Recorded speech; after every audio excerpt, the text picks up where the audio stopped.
اللہ کی مخلوق پر سب سے بڑھ کر شفقت رکھنے والے، جو تمام عالمین کے لیے رحمت والے نہیں خود رحمت ہیں، رحمت والے بن کے نہیں آئے، سر سے پیر تک رحمت بن کے آئے، وہ ذات گرامی حضور نبی کریم صلی اللہ علیہ وسلم کی ہے۔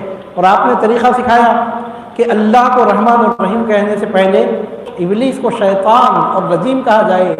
یہیں سے معلوم ہوتا ہے کہ دعوے عشق حسین میں اس وقت تک کوئی سچا ثابت نہیں ہو سکتا جب تک کہ اس کے دل میں یزید کے لیے عداوت پیدا نہ ہو جائے۔ ایسا ہو ہی نہیں سکتا کہ ایک ہی دل میں یزید اور حسین دونوں کی محبت جمع ہو جائے۔ ایسا ہو ہی نہیں سکتا کہ کوئی بیک وقت ابو جہل کا بھی وفادار ہو، محمد الرسول اللہ کا بھی نمکخوار ہو۔ ایسا ہو ہی نہیں سکتا کہ بیک وقت کوئی موسیٰ علیہ السلام پر ایمان بھی لایا ہو اور فرعون کے لیے اچھے عمدہ بہترین خیالات بھی رکھتا ہو۔ ایسا ہو ہی نہیں سکتا کہ کوئی اللہ رب العالمین پر ایمان بھی لایا ہو اور ابلیس کو شیطان اور رجیم اس لیے نہیں کہتا کہ ہم کو زبان سے برا بھلا کہنے کی کسی کو ضرورت ہی کیا ہے۔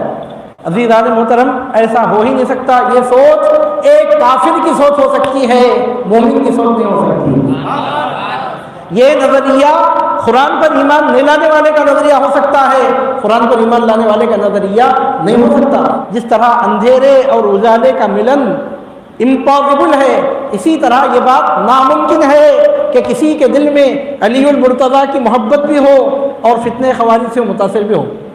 یہ ہو ہی نہیں سکتا کہ کسی کے دل میں امام حسین علیہ السلام سے عشق و وفا بھی ہو لیکن یزید کے لیے بڑے اچھے عمدہ قسم کے انتہائی اعلیٰ قسم کے وہ خیالات رکھنے والوں میں سے ہو۔ ایسا ہو ہی نہیں سکتا۔ عزیزان محترم، اللہ رب العزت نے دنیا کا نظام ایسا قائم فرمایا ہے، ایمان اور کفر ایک جگہ جمع نہیں ہو سکتے۔ کفر آ جاتا ہے تو ایمان رخصت ہو جاتا ہے، اور ایمان جب ثابت ہوتا ہے تو کفر ختم ہو جاتا ہے۔ آپ دنیا کے بڑے سے بڑے مفتی سے بات پوچھ کے دیکھ لیجئے، میری بات پہ بھروسہ نہیں ہے تو آپ کی نظر میں کون قابل بھروسہ، ان سے آپ پوچھیے کہ بیک وقت ایک دل میں ایمان اور کفر جمع ہو سکتے ہیں؟ اگر ایمان اور کفر ایک دل میں بیک وقت جمع نہیں ہو سکتے تو پھر مجھے جلسے یاد حسین میں بیٹھ کر اعلان کرنے دیجئے کہ یزید کی محبت اور حسین کی محبت ایک دل میں جمع نہیں ہو سکتی۔ عزیزان محترم، حسین جنت کی طرف لے جانے والے کا نام ہے تو یزید جہنم کی طرف لے جانے والے کا نام ہے۔ حسین محمد الرسول اللہ کے خاندان کے علم بردار کا نام ہے تو یزید محمد الرسول اللہ صلی اللہ علیہ وسلم کی نسبتوں کا قطعی طور پر احترام نہیں کرنے والے بدبخت کا نام ہے۔ حسین اگر محمد عربی صلی اللہ علیہ وسلم کے نور عین کا نام ہے تو یزید رسول اللہ صلی اللہ علیہ وسلم کے شہزادے کے قاتل کا نام ہے۔ عزیزان محترم، یہ ہو ہی نہیں سکتا کہ ادھر کی محبت بھی جمع ہے ادھر کی محبت بھی جمع ہے، یہاں بھی ہم ہاں ہاں کر رہے ہیں وہاں بھی ہم ہاں ہاں کر رہے ہیں۔ دو منہ کا سانپ جو اس کے سامنے جا کے اس کی بات کرے اس کے سامنے جا کے اس کی بات کرے وہ کسی کا وفادار نہیں ہو سکتا۔ عزیزان محترم، میں عرض کر رہا ہوں آپ کے سامنے، کیا ممکن ہے کسی ایمان والے کے لیے کہ وہ اللہ رب العزت پر ایمان لانے کی بات بھی کرے اور شیطان مردود کو بہت اچھا سمجھتا ہو یا اچھا نہیں سمجھتا، کم از کم نیوٹرل ہو جاتا ہو کہ بھائی انہیں کچھ بھی تھا ہوں گا، انہیں جہنم میں جاتا ہوں گا، میں اس کو شیطان کیوں کہوں، میں اس کو رجیم کیوں کہوں؟ ایسا نہیں بول سکتے۔ ایسا بولنا رب العالمین پر ایمان نہیں ہونے کی دلیل ہے۔ عزیزان محترم، محمد عربی صلی اللہ علیہ وسلم کی محبت دل میں ہے تو پھر ابو جہل کے لیے دشمنی کا پایا جانا لازمی ہے۔ اگر آپ موسیٰ علیہ السلام کو عزت والے، عظمت والے، نبی شان والے، پیغمبر، معجزات والا رسول مانتے ہیں تو پھر فرعون بدبخت کے بارے میں یہ ماننا ضروری ہے کہ وہ سراسر ضلالت کا مدعی تھا۔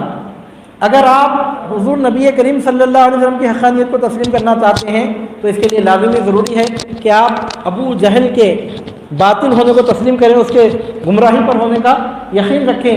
اسی طرح امام حسین علیہ السلام کی محبت اگر آپ دل میں پیدا کرنا چاہتے ہیں، یہ ہو ہی نہیں سکتا کہ آپ کے لیے بھی محبت ہو، آپ کے دشمن کے لیے بھی محبت ہو، آپ کے لیے بھی محبت ہو اور آپ کی بے حرمتی کرنے والے کے لیے بھی محبت ہو، آپ کے لیے بھی محبت ہو، آپ کے قاتل کے لیے بھی محبت ہو، ناممکن ہے۔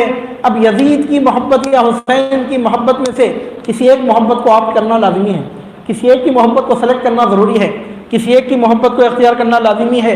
اب جو یزید کے فضائل کے قائل ہیں، نہیں معلوم کہ یزید کے بارے میں کیا کیا خوبیاں ان کو نظر آتی ہیں، ان کو یزید مبارک، یزید کی نسبت مبارک، یزید کا ذکر مبارک، یزید کا تعلق مبارک۔ اب رہی بات امام حسین علیہ السلام کی عظمت کی، تو امام حسین علیہ السلام سے ہم محبت کریں کہ محبت نہ کریں، ہم کو یہ سوچنے سمجھنے کے لیے آپشن ہی اللہ تعالیٰ نے باقی نہیں رکھا. ہم قرآن پر ایمان لا چکے, قرآن نے حسین کی محبت کو فرض کر دیا, قرآن مجید نے فرض قرار دیا. جب تک آپ قرآن پہ ایمان نہیں لائے ہیں اس وقت تک آپ کو اختیار ہے. اب کسی کے ذہن میں بات آ سکتی ہے قرآن پڑھنے والے پڑھانے والے اب کیا کیا القاب و آداب کے ساتھ, کیا کیا ٹائٹلز کے ساتھ. تو عزیزان محترم, خوارج کے بارے میں حضور نبی کریم صلی اللہ علیہ وسلم نے فرمایا تھا قرآن کثرت سے پڑھیں گے لیکن قرآن ان کے حلق کے نیچے نہیں اترے گا. آج ہم دیکھتے ہیں کہ قرآن کا درس دینے والے یہ آیت آج تک ان کے حلق کے نیچے نہیں اتری. آج تک ان کو امام حسین علیہ السلام کی صداقت پر یقین نہیں آ سکا. آج تک وہ ڈیسائیڈ نہیں کر سکے کہ یزید باطل پر تھا کہ باطل پر نہیں تھا, یزید کو ڈیسیجن لینا چاہیے تھا کہ نہیں لینا چاہیے تھا, یزید کو برا بھلا کہنا چاہیے کہ نہیں کہنا چاہیے. آج تک وہ ڈیسائیڈ نہیں کر سکے. عزیزان محترم, اللہ رب العزت نے یزید کی محبت کو فرض نہیں کیا, حسین کی محبت کو فرض کیا, حسین کے والد کی محبت کو فرض کیا, حسین کی والدہ کی محبت کو فرض کیا, حسین کے بھائی کی محبت کو فرض کیا, حسین کے نانا کی محبت کو فرض کیا, حسین کے پورے خاندان کی محبت. یہ اہل ایمان کی پہچان ہے, یہ حق پر ہدایت پر قائم رہنے والوں کی پہچان ہے.